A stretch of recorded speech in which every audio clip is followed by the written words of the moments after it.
Amém. Boa noite a todos.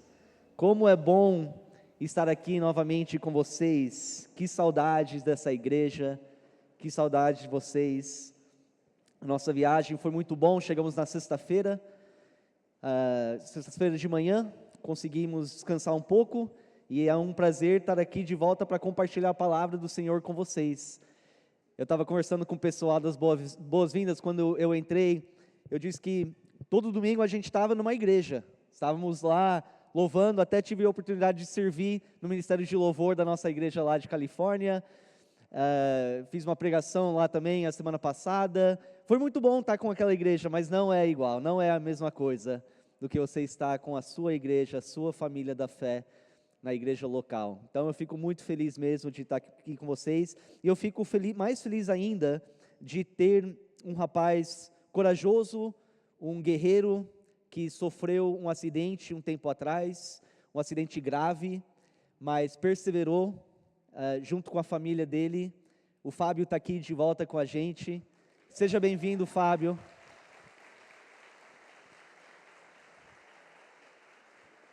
Que Deus te abençoe e continue lutando, porque vale a pena essa luta. E você tem a sua própria família e você tem a gente aqui também para te apoiar nessa jornada. Deus te abençoe. Irmãos, não é um segredo que nós estamos vivendo num momento em que há uma epidemia de ansiedade que tem e continua a permear e dominar a nossa cultura. Nós vemos muitas pessoas experientes em idade, nós vemos jovens e até adolescentes que vivem vidas perturbadas por causa da ansiedade.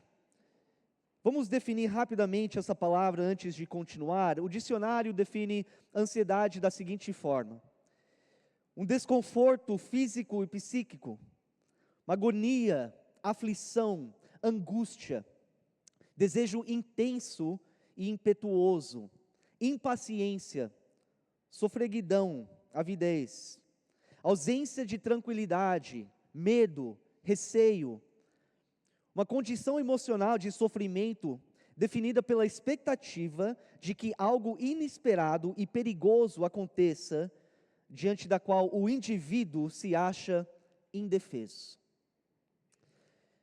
Esse estado mental realmente está afetando milhões e milhões e milhões de pessoas ao redor deste mundo. E eu não estou apenas falando sobre pessoas lá fora, pessoas do mundo. Estou também falando sobre as pessoas dentro da igreja de Cristo. Estou também falando sobre pessoas que uma vez reconheceram a sua necessidade de um Salvador, então se arrependeram dos seus pecados e aceitaram Jesus e foram batizados e se tornaram membros de uma igreja local e estão servindo em ministérios. Até essas pessoas muitas vezes vivem vidas perturbadas por causa da ansiedade. Nós sabemos que só porque nós somos cristãos e filhos de Deus, nós não somos isentos de passar por dificuldades e sofrimentos e aflições. Muitas vezes nós enfrentamos provações, aflições, perseguições, sofrimento, tristeza, necessidade, doença, acidentes, tragédias, e a lista vai longe. Muitas vezes acontecem coisas em nossas vidas de forma inesperada, que nos deixa sem chão. E muitas vezes é comum, nesses instantes, sentir ansioso, ter um desconforto mental, uma agonia, uma aflição por dentro. Mas existem outros casos que a ansiedade acaba brotando no coração e na mente da pessoa, quando ela começa a olhar ao seu redor e analisar o mundo em que ela está vivendo. E ao olhar para tudo que está acontecendo ao redor, ela vê a violência que acontece no nível global, com guerras e guerras. Mas ela também enxerga a violência que acontece na sua própria cidade, na sua própria comunidade. Quando nós olhamos para este mundo, nós vemos como a perversidade. Fica calmo um pouquinho comigo, paciência, estou voltando agora, fiquei 5 semanas sem falar português, então ore por mim. Nós vemos a perversidade sexual que tem infiltrado praticamente todos os aspectos da nossa sociedade. Nós vemos uma guerra total contra a família nuclear. Nós vemos uma guerra intensa contra a verdade. Uma distorção da realidade que nós vivemos está acontecendo na frente ou diante dos nossos próprios olhos. E a sociedade está aceitando mais e mais essa distorção da realidade. E essa distorção está sendo propagado pela televisão, pela literatura, pela música e até dentro da sala de aula dos nossos filhos. E quando a gente olha para tudo isso, é comum você parar e pensar, já está feio. O negócio aqui já está feio. Como que vai ser no futuro? Que tipo de futuro que os meus filhos vão ter que crescer e enfrentar? Se já está ruim, se já está feio, se já está violento e perverso hoje, como que vai ser no futuro? E ao pensar sobre as possibilidades daquilo que pode acontecer de ruim, acaba gerando dentro de nós um desconforto mental, uma agonia, uma aflição, uma angústia. Eu sei que eu luto contra isso. Eu tenho 3 filhos pequenos, e eu me preocupo com o mundo daqui para frente, em que eles vão crescer, e aquilo que eles vão ter que enfrentar. Nós já vemos uma guerra contra a nossa fé, e está apenas piorando, e eu penso, como que vai ser o futuro que os meus filhos vão enfrentar? E esses pensamentos que gera dentro de nós, é o que gera uma ansiedade, um desconforto, uma ausência de tranquilidade, medo, receio. É normal sentir isso diante das possibilidades daquilo que pode acontecer no futuro. Mas é exatamente nestes momentos que nós temos que tomar uma decisão. São nesses momentos que nós temos uma escolha para fazer. Uma escolha de como nós vamos lidar com esses pensamentos. O que nós vamos fazer com esses sentimentos tão ruins dentro de nós? Como nós vamos lidar com o medo, com o receio, com a agonia?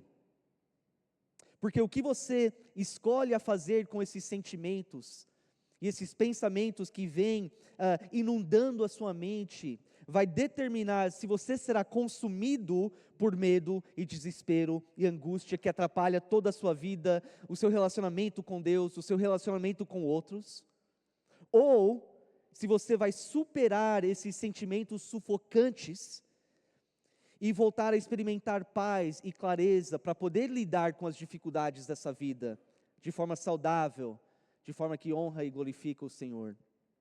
É sobre essa escolha, essa decisão, diante dessas coisas que eu quero falar hoje à noite. O que deixa muitas pessoas tão assustado, tão desesperado, é delas olharem para as dificuldades dessa vida, à luz da sua própria força, da sua própria sabedoria e discernimento.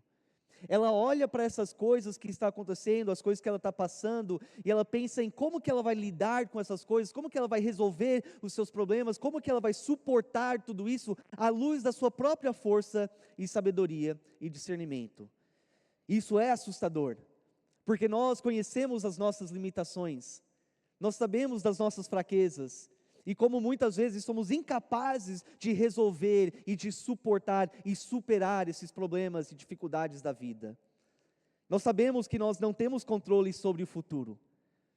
E tudo isso realmente, diante disso, bate uma ansiedade dentro de nós. Mas e se existisse um Deus? E se existisse um Deus que é todo-poderoso? Um Deus que é perfeitamente onisciente, um Deus que é soberano, em controle de todas as coisas, um Deus que já está no nosso futuro. E se esse Deus te conhecesse perfeitamente? E se Ele conhecesse exatamente o que você precisa para suportar, para superar cada dificuldade que você enfrenta? E se esse Deus prometesse para você de cuidar de você, proteger você, te guiar, te dá sabedoria e discernimento e uma esperança viva de uma vida eterna. Como seria lidar com as possibilidades do futuro? Como seria lidar com as dificuldades da vida se esse Deus todo-poderoso, onisciente, pelo qual nada é impossível, e que te ama e conhece e quer te ajudar a andar e prosseguir em frente? Como seria? Meus irmãos, hoje eu quero relembrar você que esse Deus existe, sim. Ele é um Deus verdadeiro, Ele é um Deus que existe. Será que alguém aqui hoje precisa ser lembrado disso? Esse Deus existe. E é justamente a confiança, a fé nesse Deus que é todo poderoso e as promessas que Ele tem dado, é justamente isso o poder para derrubar e derrotar a ansiedade todas as vezes que ela se levanta para te atacar. Essa fé. E é exatamente isso que o nosso Senhor e Salvador Jesus Cristo nos ensina em Mateus capítulo 6. Eu convido você a abrir a sua Bíblia nesse livro, Mateus capítulo 6, a gente vai começar no versículo 25. Um texto bem conhecido, para você que tem um tempinho de igreja, provavelmente já tem lido. Mateus 6, versículo 25, o nosso Senhor está ensinando aqui, Ele fala: portanto eu digo, não se preocupem com sua própria vida, quanto ao que comer ou beber, nem com seu próprio corpo, quanto ao que vestir. Não é a vida mais importante que a comida, e o corpo mais importante que a roupa? Observem as aves do céu, não semeiam, nem colhem, nem armazenam em celeiros, contudo o Pai Celestial as alimenta. Não tem vocês muito mais valor do que elas? Quem de vocês, por mais que se preocupe, pode acrescentar uma hora que seja a sua vida? Por que vocês se preocupam com roupas? Vejam como crescem os lírios do campo. Eles não trabalham nem tecem, contudo eu digo que nem Salomão, em todo o seu esplendor, vestiu-se como um deles.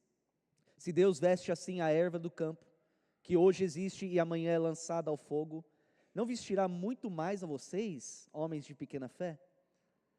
Portanto, não se preocupem, dizendo o que vamos comer, ou que vamos beber, ou que vamos vestir, pois os pagãos é que correm atrás dessas coisas, mas o Pai Celestial sabe que vocês precisam delas.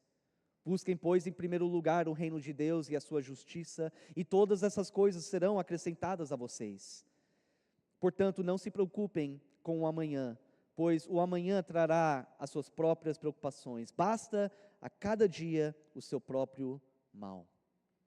Então aqui nós temos Jesus conhecendo a grande tendência que o homem tem de se preocupar sobre as coisas dessa vida, sobre o futuro, e ele está dizendo: não se preocupe, para de se preocupar sobre essas coisas da vida. Quero abrir um parênteses aqui. Essa lista de coisas que Jesus cita não é uma lista exaustiva, não é apenas essas coisas que nós devemos não nos preocupar. Ou seja, Jesus não está falando: olha, não se preocupe sobre o que você vai comer, beber e vestir, mas o resto, pode se preocupar. Não é isso que ele está fazendo. Ele está apenas dando alguns exemplos de coisas que o homem, com que ele se preocupa, e que gera uma ansiedade dentro dele. Jesus aqui usa a palavra na língua grega, merenao. Quando ele fala preocupar, ele usa essa palavra na língua original significa ser ansioso. Então Jesus está dizendo: não seja ansioso, não deixa as coisas dessa vida, ou a falta de coisas dessa vida, ou o futuro, as preocupações do futuro, não deixa essas coisas encher o seu coração de preocupação, de ansiedade. Jesus sabe quão prejudicial a ansiedade é para a sua vida e para a minha vida. Ele sabe como a ansiedade acaba com a nossa saúde mental, a nossa saúde física, a nossa saúde espiritual. Então ele nos ensina uma forma de combater a ansiedade. Quando você sente o medo, a agonia, aquilo subindo dentro de você, Jesus nos ensina uma forma de combater. Isso é pela fé. Nós combatemos a ansiedade pela fé. A fé é um antídoto contra a ansiedade. Grava isso na sua mente. A fé é um antídoto contra a ansiedade. Mas fé em quê? Fé em quê? Fé nas promessas de Deus. Fé nas promessas de Deus. Quando a gente analisa o texto que acabamos de ler, nós vemos que primeiramente nós temos que confiar na promessa de que Deus está presente. Ele não é um Deus longe, Ele é um Deus perto, um Deus presente em cada momento da sua vida.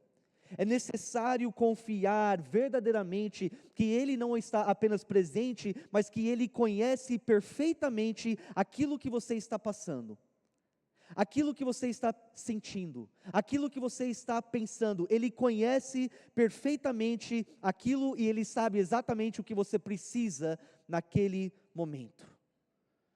Agora, eu posso acreditar num Deus que é todo-poderoso, um Deus que é soberano, um Deus que pode fazer o impossível. Eu posso acreditar nesse Deus, mas se eu não acredito que Ele é perto, Ele é presente, Ele é comigo em cada momento da minha vida, não vai mudar muito quando sobe esses sentimentos e essa sensação dentro de mim. É necessário acreditar que esse Deus Todo-Poderoso é comigo em todos os momentos da minha vida.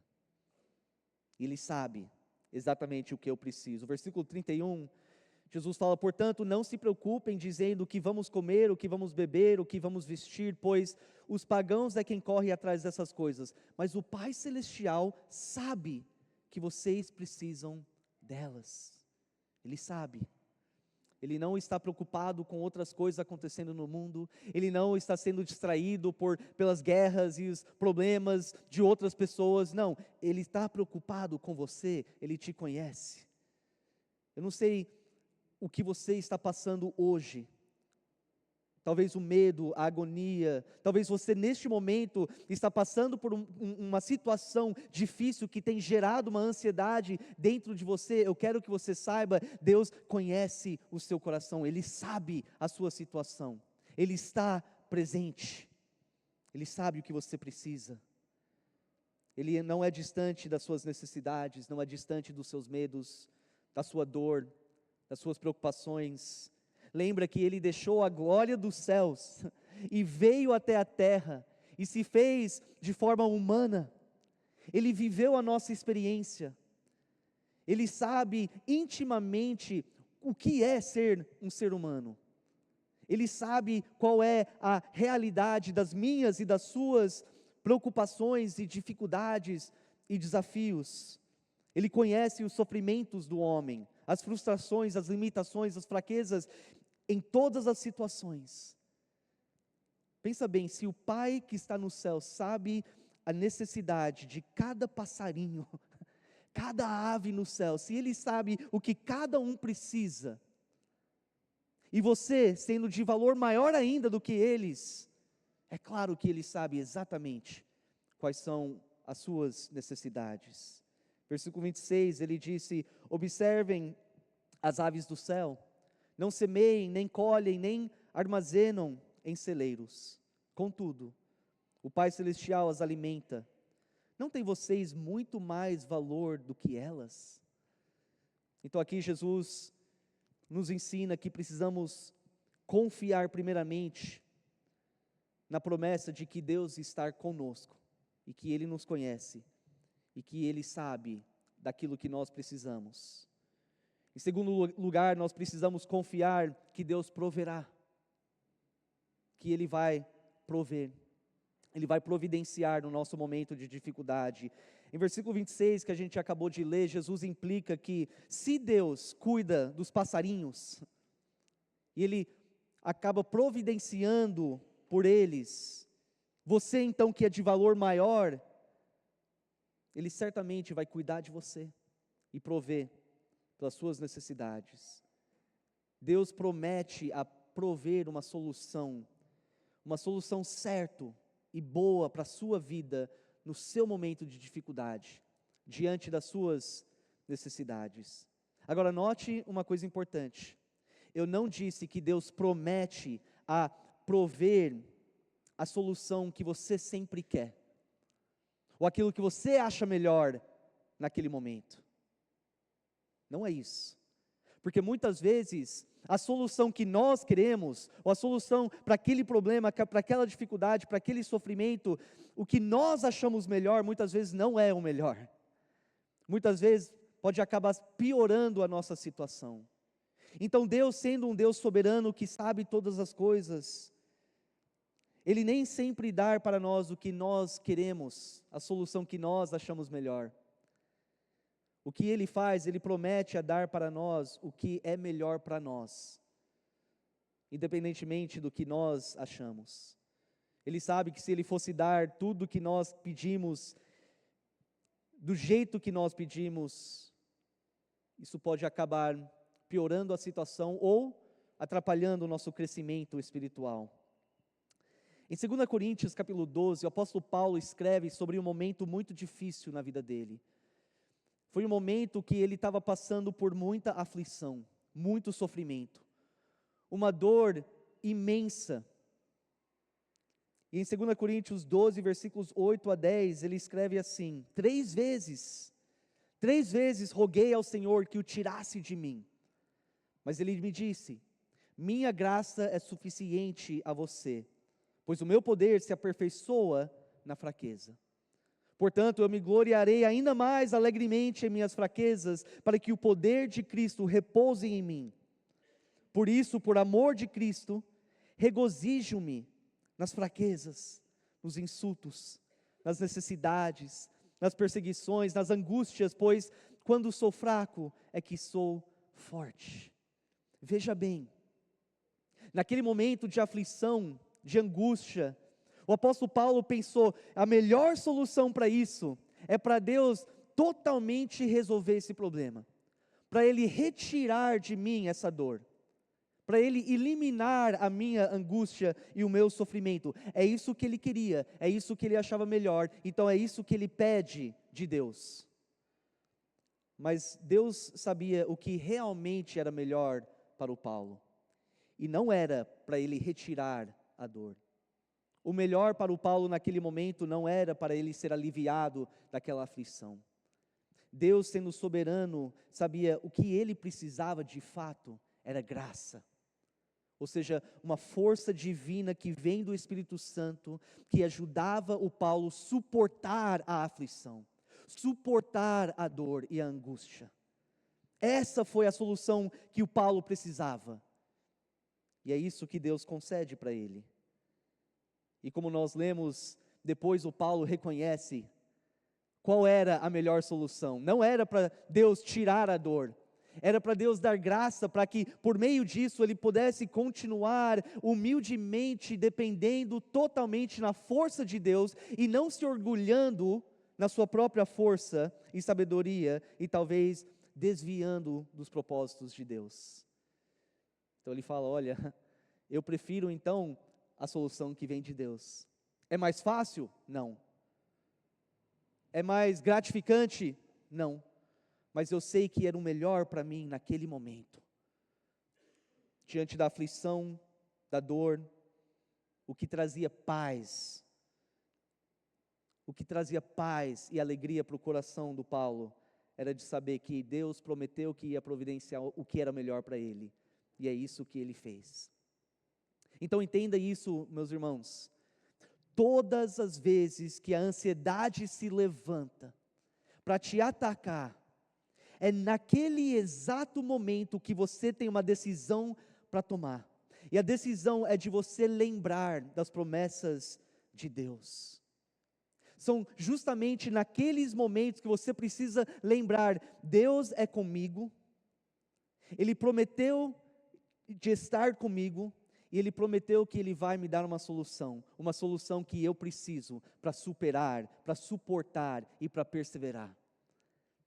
Era um exercício de fé, que tem que acontecer justamente todas as vezes que você enfrenta aquele medo, aquela agonia, aquela aflição interior, é de você parar e pensar: olha, isso dói, isso é desconfortável, eu não queria que fosse dessa forma, mas eu tenho um Deus que está comigo, que me conhece, e que prometeu que vai me dar tudo o que eu preciso, para eu continuar prosseguindo em frente, para a honra e a glória dEle. É um exercício que tem que ser feito todas as vezes que você se pega remoendo aqueles pensamentos negativos, daquilo que pode acontecer de ruim amanhã, dos problemas que podem surgir, dos sofrimentos que podem surgir. São nesses momentos que você se pega sofrendo por algo que nem aconteceu ainda, são nesses momentos que você tem que parar e falar: não, eu lembro das promessas do Senhor, Ele prometeu a estar comigo, cuidar de mim e prover. Ele vai estar na frente, Ele já está no futuro. É assim que nós combatemos os pensamentos negativos, nos lembrando das promessas de Deus, promessas como a promessa que vemos em Romanos 8:28, sabemos que Deus age em todas as coisas para o bem daqueles que o amam, dos que foram chamados de acordo com o seu propósito. No momento que você olha e fala: Senhor, eu não sei porquê, não sei por que o Senhor está permitindo isso na minha vida, mas eu creio na promessa de que todas as coisas, tudo que eu estou passando, o Senhor está agindo por meio dessas coisas para o meu bem. Ou se você se encontra no momento de vergonha e culpa pelos seus pecados, e aquilo causa um medo, agonia dentro de você, lembre da promessa de 1 João 1:9, se confessarmos os nossos pecados, Ele é fiel e justo para perdoar os nossos pecados e nos purificar de toda injustiça. Se um dia você percebe quão cansado você está, quão sobrecarregado você estiver, e você pensa em desistir, lembra da promessa de Deus. Mateus 11:28-29, Jesus fala: venham a mim, todos os que estão cansados e sobrecarregados, eu darei descanso a vocês. Tomem sobre o meu jugo e aprendam de mim, pois sou manso e humilde de coração, e vocês encontrarão descanso para as suas almas. Ou a promessa de Isaías 40:31, mas aqueles que esperam no Senhor renovam as suas forças, voam alto como águias, correm e não ficam exaustos, andam e não se cansam.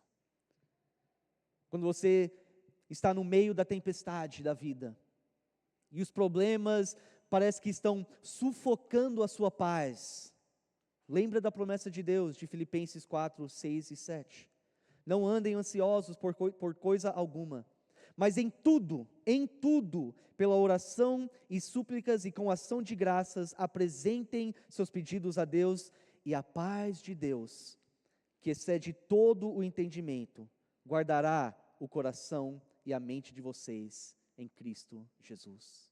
São promessas de Deus. Se você estiver confuso em como prosseguir em frente, quais são as melhores decisões para tomar para o bem da sua família, do seu próprio bem, lembra da promessa de Tiago 1:5. Se alguém de vocês tem falta de sabedoria, peça a Deus, que a todos dá livremente, de boa vontade, e lhe será concedida. Quando você se sente sozinho, abandonado, traído, lembra da promessa de Salmos 34:18, quando o seu coração parece que está quebrado, o Senhor está perto dos que têm o coração quebrantado, e salva os de espírito abatido. Quando você sente os ataques e a opressão do inimigo, você sente que o inimigo está oprimindo, tentando fazer você desistir, fazer você desviar do propósito do Senhor, lembra da promessa de Tiago 4:7, portanto submetam-se a Deus, resistam ao diabo, e Ele fugirá de vocês. Quando você sente o peso e a pressão das tentações do pecado, para pecar contra o seu Mestre, o seu Salvador, o seu Pai Celestial, lembra da promessa de 1 Coríntios 10, 13. Não sobreveio a vocês tentação que não fosse comum aos homens, e Deus é fiel, Ele não permitirá que vocês sejam tentados além do que podem suportar, mas quando forem tentados, Ele mesmo providenciará o escape para que possam suportar.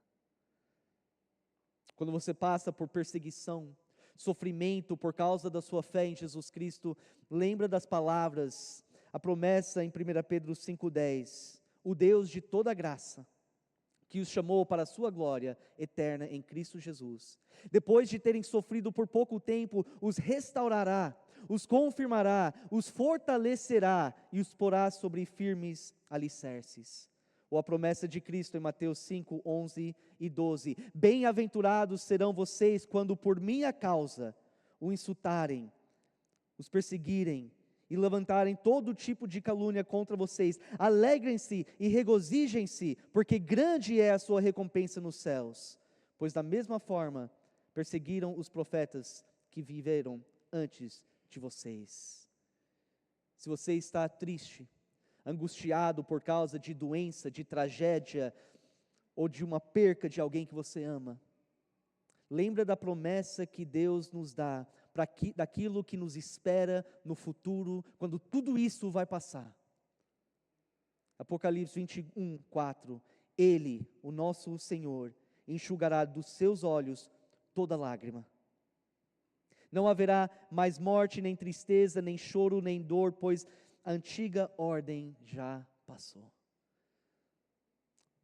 Mas acima de todos esses, tanto nos tempos ruins quanto nos tempos bons, há uma promessa que deve permanecer na nossa mente, que deve estar sendo remoído constantemente. Uma promessa que nos motiva para adorar, para louvar, para nos esforçar de viver uma vida de obediência ao Senhor.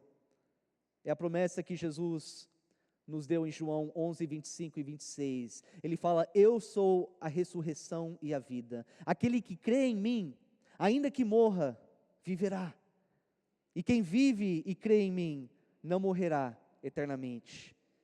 Ou em João 5, 24, Jesus fala: eu asseguro, quem ouve a minha palavra e crer naquele que me enviou, tem a vida eterna e não será condenado, mas já passou da morte para a vida. Promessas gloriosas, dado para os filhos de Deus, para que justamente nos momentos de aflição, de medo, de insegurança, nós podemos nos firmar nessas promessas. Nós podemos crer que Ele realmente vai cumprir as suas promessas. Mas, em conclusão, eu não posso deixar de dizer algo extremamente importante em relação às promessas de Deus.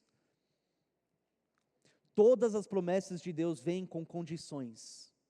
Se você está começando a desligar a mente, fechar os ouvidos, por favor, preste atenção nessa última parte.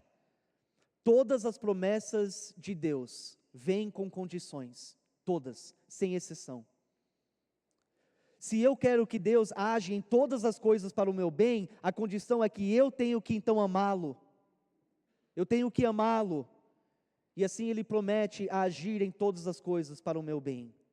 Se eu quero ser perdoado pelo Senhor, a condição é que eu tenho que abrir o meu coração, me humilhar diante dEle e confessar os meus pecados. E assim Ele promete a me perdoar e me purificar de todas as transgressões.